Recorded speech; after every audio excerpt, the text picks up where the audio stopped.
खलीफतुल मुस्लिमीन बनने से पहले वो बड़े ठाट बाट से रहते थे। उनके ख़ानदान में दौलत की कसरत थी। वो शहजादे थे और उमवी शहजादों की खुशलिबासी बहुत मशहूर थी। वो 1000 दिनार का एक सूट खरीदते और नर्म और मुलायम होने के बावजूद भी कहते बहुत मोटा और खुरदुरा है। जिंदगी की ये अमीराना बहारें थीं। ऐसे महंगे कपड़े दिन में कई बार तब्दील करते थे और यही हाल खुशबू का था। महंगी से महंगी और उम्दा से उम्दा खुशबू इस्तेमाल करते थे। उनकी रोज़मर्रा के इस्तेमाल करने वाली अशिया का ये हाल था कि जब उन्हें मदीना का गवर्नर बनाया गया तो मदीने जाने के लिए उनका ज़ाती सामान 30 ऊँटों पर लादा गया। सुलेमान बिन अब्दुल मुल्क की वफ़ात के बाद खलीफा बने तो सर झुकाए आंसू बहाने लगे। इतना रोए कि हिचकी बंध गई। खिलाफत का बोझ उठाने से बार बार इनकार किया, लेकिन लोगों का इसरार बढ़ता ही गया। वो सुलेमान बिन अब्दुल मुल्क के वली अहद मुकर्रर थे, लिहाजा लोग उन्हें अपना खलीफा बना रहे थे और वो मुसलसल इनकार कर रहे थे। रोते हुए बोले, मैं खिलाफत का बोझ नहीं उठा सकता।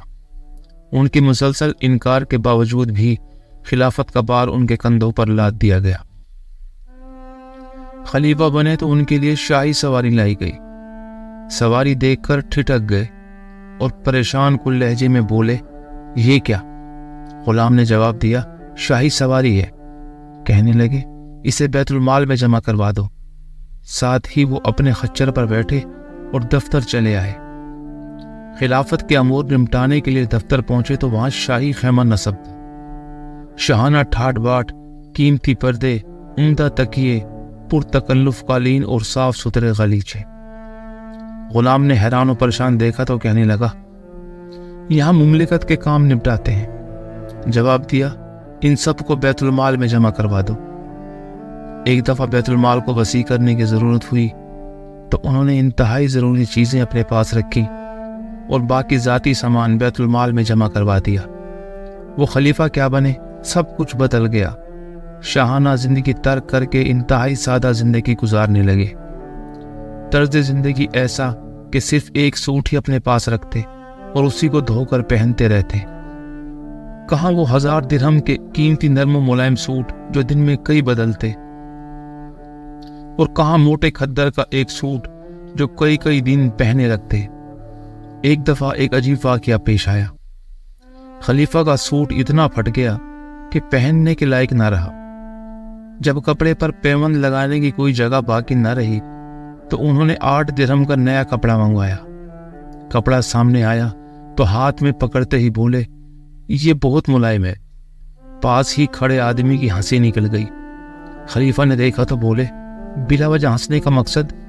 आदमी ने जवाब दिया, जब आप शहजादे थे तो मैं 800 दिरहम का एक रेशमी कपड़ा आपके लिए लाया था, तो आपने फरमाया था कि ये बहुत मोटा है, और आज सिर्फ 8 दिरहम वाले कपड़े को बहुत मुलायम कहते हैं। अपनी जिंदगी की आखिरी बीमारी में जब मुब्तला थे तो मुस्लिमा बिन अब्दुल मुल्क ने अपनी बहन और खलीफा की बीवी से कहा, खलीफा की कमीज मैली हो गई है, लोग अयादत के लिए आते हैं, लिहाजा कोई साफ कमीज पहना दो। भाई के कहने पर बहन खामोश रही, लेकिन इसरार पर बोली, अल्लाह की कसम, इसके अलावा उनके पास दूसरी कोई कमीज नहीं। खलीफतुल मुस्लिमीन का ये हाल देखकर मुस्लिमा बिन अब्दुल मुल्क की आंखों में आंसू आ गए। ये खलीफतुल मुस्लिमीन सैयदना उमर बिन अब्दुल अजीज रहमतुल्लाह अलैह थे। जिस तरह अमीरुल मुस्लिमीन और उनकी बीवी के तकवा और सादगी का ये आलम था, उसी तरह यही हाल उनकी बेटियों यानी वक्त की शहजादियों का था। उनके कपड़े पैमद लगे होते थे। एक दिन तो यूं हुआ कि किसी काम के लिए अपनी साहबजादी को आवाज़ दी। काफ़ी देर गुजर गई लेकिन वो ना पहुंची तो बड़े परेशान हुए। दोबारा आवाज़ दी मगर वो ना आई। बिल आखिर उन्होंने काम निपटाया तो कुछ देर बाद साहिबजादी हाजिर हुई। पूछा, मेरे आवाज़ देने पर आप क्यों नहीं आई? साहिबजादे ने कहा, मेरे पास मुकम्मल कपड़े ना थे। खलीफा ने सुना तो खुद ही खामोश हो गए। खलीफा की ज़िंदगी में ईद आई तो चंद दिन कबल उनकी बच्चियां आपके पास आईं और बोलीं, अब्बा हुजूर, ईद की आमद है, हमारी सहेलियां कपड़े बनवा रही हैं और हमारे तो पुराने कपड़े भी पेमत ज़दा हैं, क्या ईद पर हम नए कपड़े नहीं पहनेंगे? شہزادیاں وقت کے خلیفہ سے سوال کر رہی تھیں اور خلیفہ سر جھکائے خاموش بیٹھے تھے۔ دیر تک سوچنے کے بعد جواب دیا، جو کپڑے تم نے پہن رکھے ہیں انہیں دھو کر صاف کر لو اور عید کے روز پہن لینا۔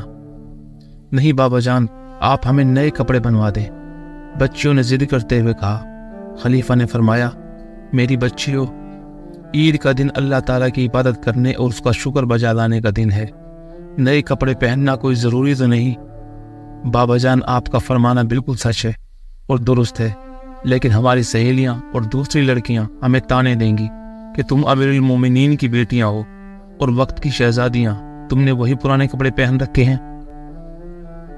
یہ کہتے ہوئے بچیوں کی آنکھوں میں آنسو بھر آئے۔ بچیوں کی باتیں سن کر امیر المومنین کا دل بھر آیا۔ دیر تک سوچنے کے بعد بولے، میں کچھ کرتا ہوں۔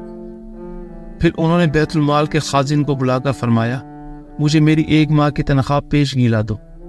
خازن نے عرض کیا کہ حضور، کیا آپ کو یقین ہے کہ آپ 1 ماہ تک زندہ رہیں گے؟ خلیفہ خاموش ہو گئے۔ خازن کی بات بجا تھی، موت کی کسے خبر ہے کہ کب اور کہاں آ جائے؟ بولے، جزاک اللہ، تو نے بے شک عمدہ اور صحیح بات کی۔ خازن چلا گیا۔ خلیفہ نے بچیوں سے فرمایا، پیاری بیٹیوں، اللہ عز و جل اور رسول اللہ صلی اللہ علیہ وآلہ وسلم کی رضا پر اپنی خواہشات قربان کر دو۔ کوئی شخص اس وقت تک جنت کا مستحق نہیں بن سکتا جب تک وہ کچھ قربانی نہ دے دے۔ اور یوں خلیفۃ المسلمین عمر بن عبدالعزیز رحمۃ اللہ علیہ کی بیٹیوں یعنی وقت کی شہزادیوں نے پرانے کپڑوں میں عید ادا کی۔